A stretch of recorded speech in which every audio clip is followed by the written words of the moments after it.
I worked in finance at a place called Lattice Art Capital, which sounded sleek enough to hide how cheaply it treated the people who kept its numbers honest. I was 26, sharp with models, sharper with clients, and sharper still with the kind of smile men in boardrooms always mistake for softness. My job title was analyst, but in practice I was part spreadsheet surgeon, part client whisperer, part emergency cleanup crew for executives who made noisy decisions and expected women like me to mop up after them in silence. That morning, sometime in the early morning, I got a calendar invite from HR with no subject line beyond check-in. That is corporate language for either you are getting promoted or someone is about to insult your intelligence. Since no one from leadership had praised me in weeks, I knew which one it was. When I walked into the HR office, the manager, Dana, had that polished expression women in power wear when they have decided to be cruel in a reasonable tone. She folded her hands on the desk like she was about to offer me tea instead of a professional mugging. "Cleo," she said, "we are restructuring your role." That word again. Restructuring. Corporations use it the way magicians use smoke. She slid a printed packet across the desk. My eyes landed on the numbers and my stomach went cold, then hot. A 30% pay cut, reduced hours and shifts, no paid lunch, no overtime. A revised employment contract converting my arrangement into salary, which was especially funny because it would magically erase any extra effort they had been squeezing out of me like juice from an orange rind. I looked up. "This is not restructuring. This is discount looting." Dana gave a thin laugh, like she was trying not to choke on my nerve. "We are aligning compensation with operational needs." "Operational needs?" I repeated. "Interesting, because the operation seems to need my work just as much as last week." Her mouth tightened. "This is the offer. You can sign the new contract or move on." Move on.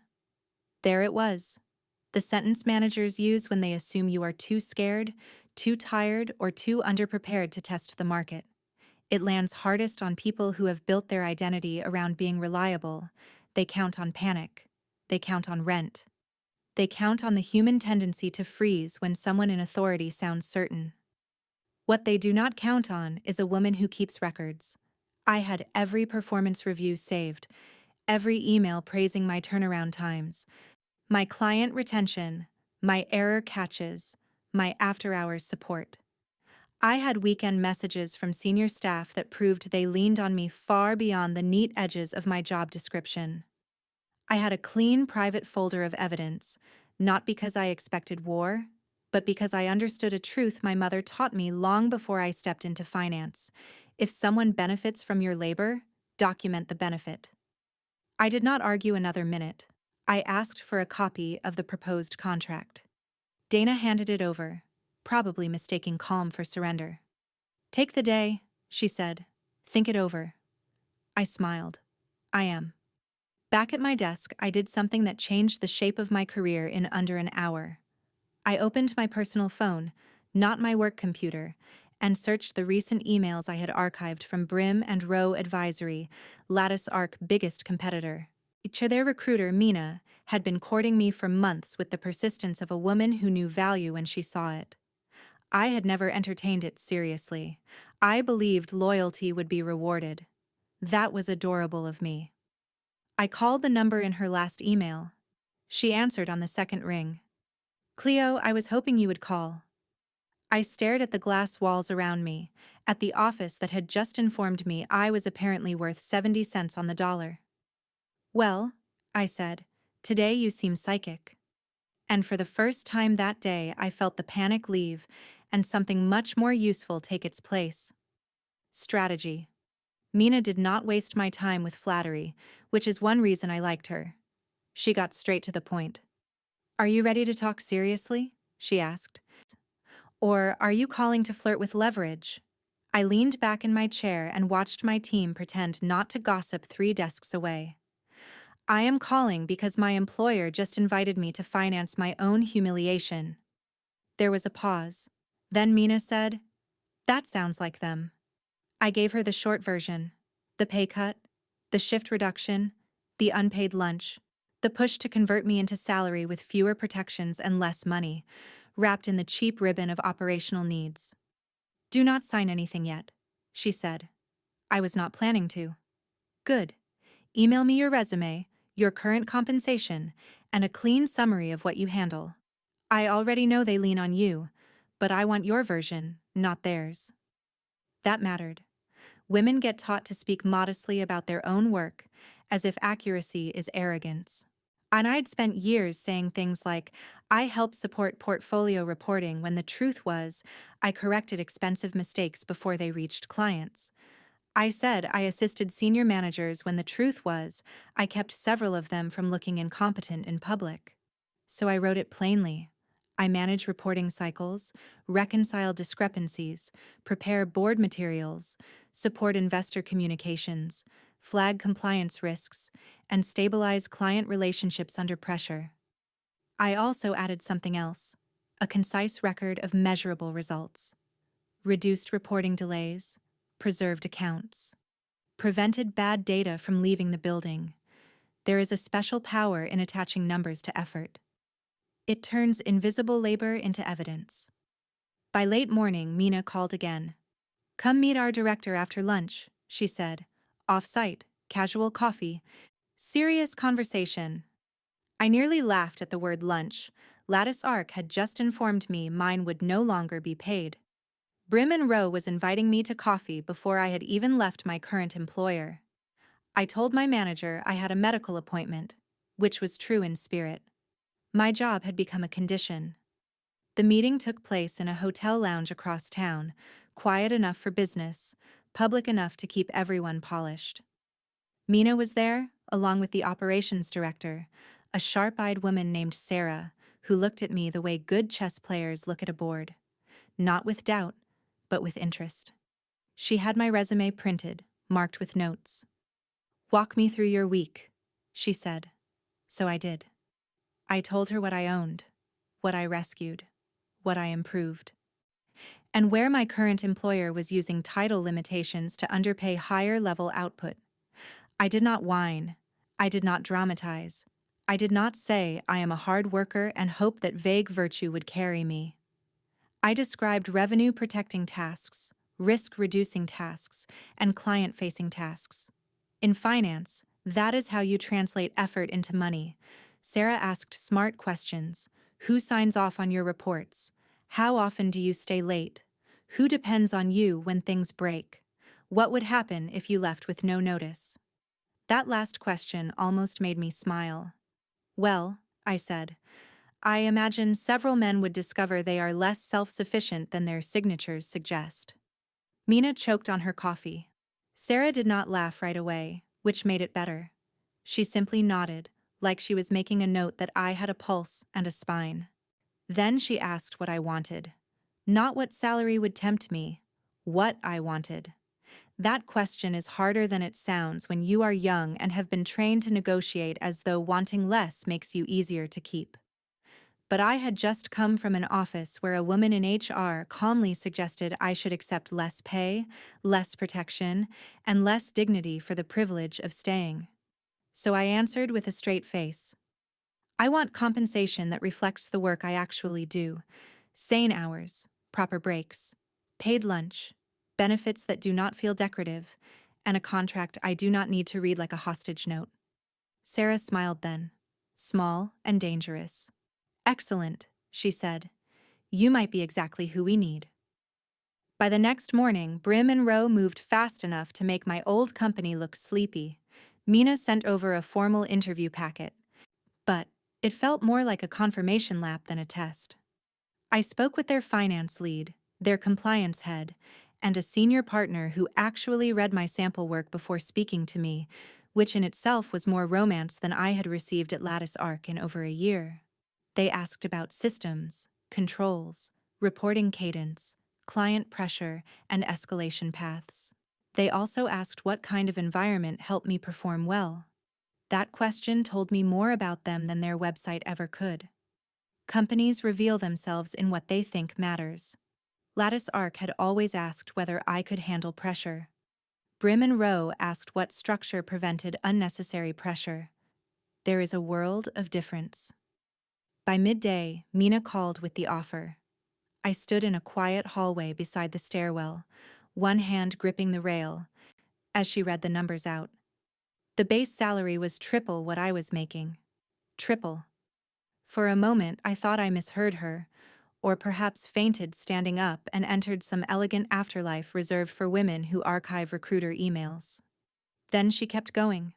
Fewer hours, better health coverage, paid lunch, a full-hour break, 4 paid 15-minute breaks during shifts, performance bonus eligibility, a cleaner title, a contract review period, no pressure to sign on the spot.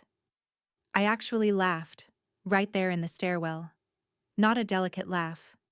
The kind that slips out when reality does something obscene in your favor. Mina let me have the moment. Then she said, "We are not paying you more just to be generous. We know what your current firm has built on top of your labor, and we would rather pay full price than inherit someone else's bad habits." That sentence should be framed in every office kitchen. I asked for the offer in writing. Another habit worth keeping. Excitement is lovely, but paperwork is what survives meetings. She emailed it over while we were still on the call. I read every line. That is another lesson hidden inside glamorous career stories.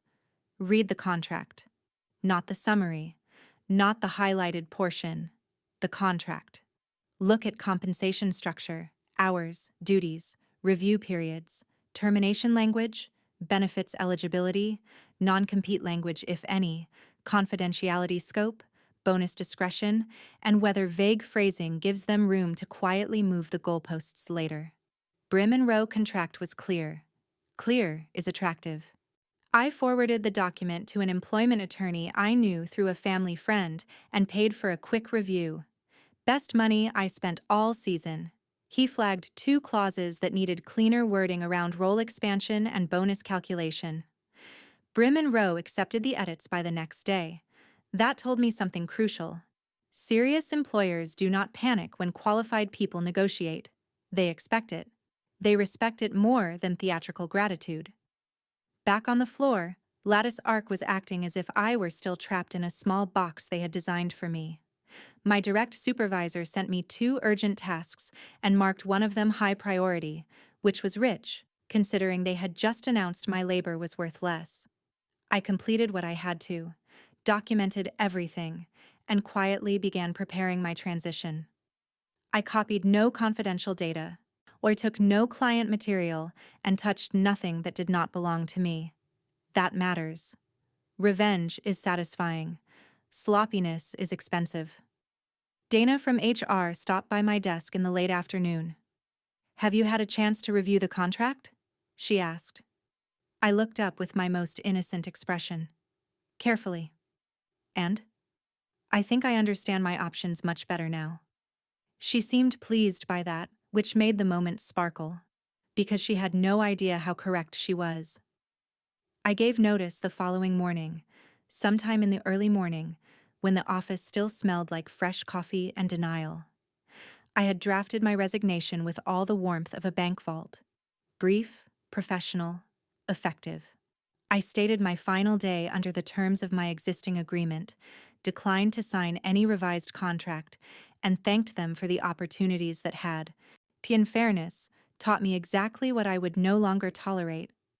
I sent it to my manager, Dana, in HR, and the department head who had spent a year praising my reliability while approving none of the rewards that should have followed it. Then I waited. The reaction was swift and delicious.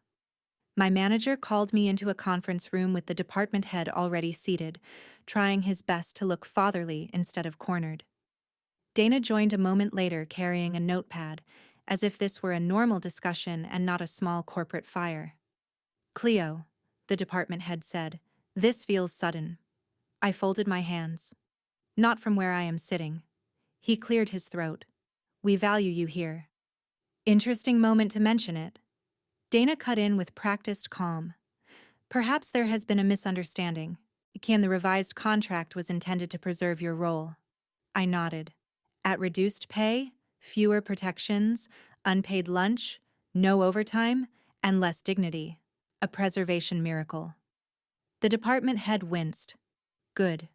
Then came the dance every underestimating employer eventually performs. They asked where I was going. I declined to say. They asked whether another firm had influenced my decision. I said my decision was influenced by their paperwork. They asked whether I would reconsider if they revised the terms. That was my favorite part. See, people assume revenge has to be loud. Sometimes it is simply forcing someone to confront the market value of what they tried to discount. I am afraid that window closed when you told me to change my contract or get out, I said. I took the instruction seriously. Dana tried another angle. We would be open to discussing a more balanced arrangement. Balanced. Now they wanted balance. Yesterday they wanted obedience with a signature line. I almost thanked them for the comedy. Instead, I said, "You already communicated your valuation of my work. I just accepted a better one." The department head stared at me for a beat too long. I could almost hear the math hitting him. Training cost, transition cost, client disruption, replacement lag, reputational irritation. Men in leadership often discover fairness only after unfairness becomes expensive. He asked if there was anything they could do to keep me. There was not, but I let the silence sit long enough to educate him. Here is what you could have done, I said evenly. You could have reviewed output before revising pay. You could have compared responsibilities to title.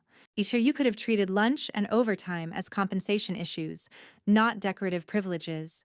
You could have avoided presenting a downgrade as an opportunity. Dana wrote something on her notepad. Perhaps it was regret. Perhaps just the grocery list of a woman who had misjudged me. My final days were almost funny. Suddenly, everyone noticed how much I handled. Suddenly, my inbox filled with requests for process notes, status updates, handover maps. Suddenly, executives discovered I had been carrying institutional memory in heels. I documented what was appropriate, kept my boundaries, and left no mess behind. Another good rule: exit clean. Not for them, for yourself. A messy departure gives mediocre people a story. A clean one leaves them with facts. On my last afternoon, Dana stopped by again. I hope your next role works out, she said. I smiled. It already has. And when I walked out of Lattice Arc with my bag over my shoulder and my new contract signed, I felt lighter than I had in months. Not because I had escaped, because I had chosen. Brim and Row turned out to be everything Lattice Arc pretended to be in recruiting brochures, and none of it in practice. On my opening day, the welcome packet actually matched the offer letter. That alone felt luxurious. No hidden language, no strange smile attached to a reduced expectation. My manager, Sarah, walked me through the structure, introduced me to the team, and said something I still remember because it was so rare. We hired you for judgment, not just stamina. Imagine that. A company admitting a woman was not a decorative workhorse. My schedule was sane. The hours were shorter. The benefits were real. Paid lunch meant I could eat without feeling like I was stealing from the company by digesting. The 4 15-minute breaks seemed almost absurd at first, like a myth invented by union poets. But there they were, built into the day without guilt or side-eye. And that full-hour break felt less like indulgence and more like what it actually was. Evidence that human beings make fewer expensive mistakes when treated like human beings. I settled in fast. When you are good at your job, a healthy environment does not make you lazy. It makes you lethal. Within weeks, I improved reporting flow, caught a reconciliation issue that could have embarrassed a senior team, and helped stabilize a client transition that had been wobbling before I arrived. Sarah noticed, rewarded it, and said so directly. No cryptic praise, no vague promises, no future carrots tied to invisible sticks. Then came the sweetest twist. A former colleague from Lattice Arc called me, voice low, full of gossip and awe. My old department was scrambling. 2 deadlines had slipped. A client was irritated. A senior manager had apparently asked, in a meeting, why no one had realized how much Cleo handled. I nearly framed that sentence too. Not because I needed their suffering to feel successful, but because there is deep satisfaction in watching reality correct a false narrative. They had treated me like I was replaceable at a discount. The market, their workflow, and their own panic sent back a cleaner message. No. A few weeks later, I saw Dana at an industry event. She looked polished as ever, though a little tighter around the eyes. And we exchanged the kind of professional smile women use when history is standing between them in a good suit. "I hear you landed well," she said. I did. "That is great for you." There it was, that tiny corporate acid drop. Great for you. As though my success were an odd side effect, rather than the foreseeable result of accurate valuation. I smiled. It is also great for any woman who keeps her options open. That was all I said. I did not need more. Because the real lesson was never about getting even. It was about staying ready. Save the praise emails. Know what your work produces. Read every contract. Keep recruiter messages. Build relationships before you need rescue. Do not confuse endurance with loyalty, or loyalty with a retirement plan. A closed door only humiliates you if you act as though it was the only one. Mine was not. I had walked into an HR office expecting a routine meeting and walked out with a brutal gift: clarity. They showed me exactly how they saw me, and instead of begging to be seen better, I let the market answer for me. That answer came with triple the salary, fewer hours, stronger benefits, paid lunch, proper breaks, and a life that no longer required me to smile while being shaved down.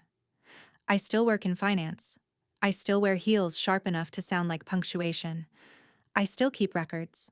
Only now, when a company tells me what I am worth, I know to ask a better question. Who says?